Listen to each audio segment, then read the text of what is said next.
Welcome back. Markets rattled in the weeks following Britain's vote to leave the European Union. More uncertainty awaiting as the political drama on the other side of the pond continues to unfold. Joining me right now is Nile Gardiner, the Heritage Foundation's Margaret Thatcher Center for Freedom Director. Good to see you, Nile. Thanks so much for joining us. My pleasure, Maria. Happy to talk to you again now that the dust is beginning to settle after the Brits voted to leave the EU, but lots of implications there. Give us a status check on what you think are the most important issues now facing the Brits and the impact on the rest of the world. Well, I think the immediate priority, of course, for Great Britain is putting in place a new Prime Minister. We will see a new PM coming in on September the 9th. You have a Conservative Party leadership race taking place at this moment. In fact, the latest round of voting in the House of Commons takes place today. We should know the results of that ballot among Conservative MPs at around 11:30 this morning US time.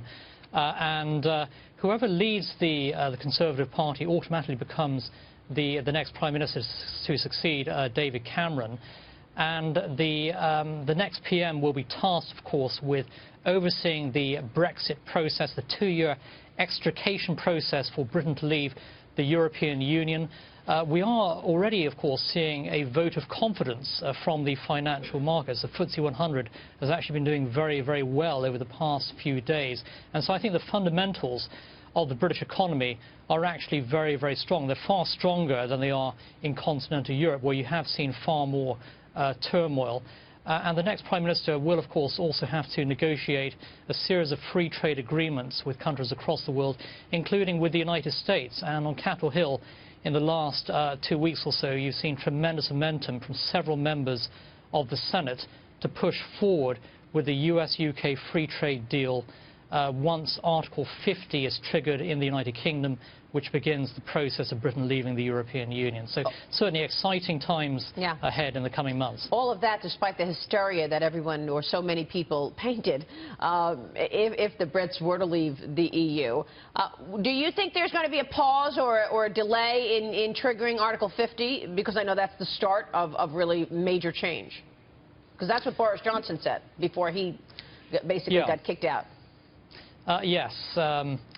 I think that you are going to see Article 50 actually triggered pretty swiftly after the September the 9th date. It's very important that Britain moves forward, I think, to begin the process of leaving the European Union. That creates greater long-term stability.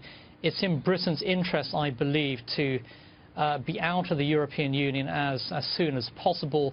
And I do believe that Britain's future outside of the EU is going to be a very prosperous and successful future. Britain is a great trading power. It's a truly great nation on the world stage. It has nothing to fear from leaving the European Union. And you are going to see, I think, in the EU, frankly, a period of continuing economic decline, political turmoil. And so the British people are right to be jumping on this lifeboat off the EU Titanic and seeking a brighter future outside of the European Union. But Niall, it's Dagan McDowell. Britain is an island, but it isn't an island when it comes to financial markets. And given some of the real problem areas that have been exposed since that vote because of the volatility in the markets, you have Italian banks that 17% of the loans are sour there. That is 10 times the number here in the United States. Are you concerned about these pitfalls, these potholes throughout Europe that could really still take down the markets in Britain? Yeah, I think, you know, the British economy is very, very stable. We've seen that with the rising FTSE 100 in the last few days. But continental Europe is a very, very different picture. You have high levels of unemployment, soaring public debt. You also have, you know, corporate tax rates that are astonishingly high. And in Britain, of course, they're talking about cutting the corporate tax rate from 20% down to 15%, possibly as low as 12.5%, which is the level at which Ireland is currently at. In contrast, you know, corporate tax rates in France are 33%, Germany about 30%, Italy about the same level. You've got to see European countries actually cutting rates of tax, creating jobs, advancing economic freedom. The EU, frankly, is becoming an economic basket case. It's a monument to big government.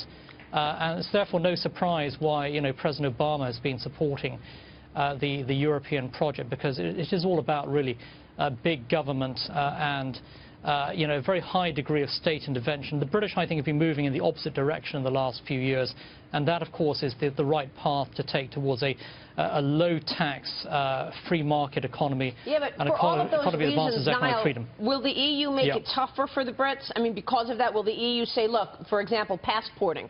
A lot of the banks are worried that they're not going to get the same access with so-called passporting, and they feel like Jamie Dimon gave an interview, the CEO of J.P. Morgan, to Il Sole in newspaper, and he's basically saying, look, he's warning that we could see him have to move thousands of jobs out of the UK because they won't be able to have the passporting because the EU will make it more difficult for Britain. Yeah. Well, that's a very good point. And there's been a lot of, I think, threatening language coming from different parts of Europe, especially from the French, with regard to the British exit from the EU. I think, Angela Merkel and the German government have been urging a far more moderation on the part of EU partners. But, the reality is that the European Union needs trade with Great Britain. I mean, Great Britain is the world's 5th largest economy. It's going to overtake Germany by 2030 as the largest economy in Europe. And I think that, all this talk about retaliation coming from, the European Commission, from various European leaders is really sort of, reckless talk, hot air. Frankly, and you are going to see, I believe, Britain negotiating a very good deal with the European Union. Also, of course, Britain negotiating a tremendous, free trade agreement with the United States, with India, Canada, Australia, countries across the world as well. So I think it's a bright future for Britain. And as for Europe, they've got to get their act together. And Brexit is just the beginning in terms of, I think, popular, referendums across Europe with regard to Europe's future. And that can only be a good thing. You make a great point. The EU needs the UK desperately in terms of trade, that's for sure. Nile, good to speak with you as always. Thanks so much. My pleasure. Thank you very much. Nile Gardiner joining us there in Washington. Up next.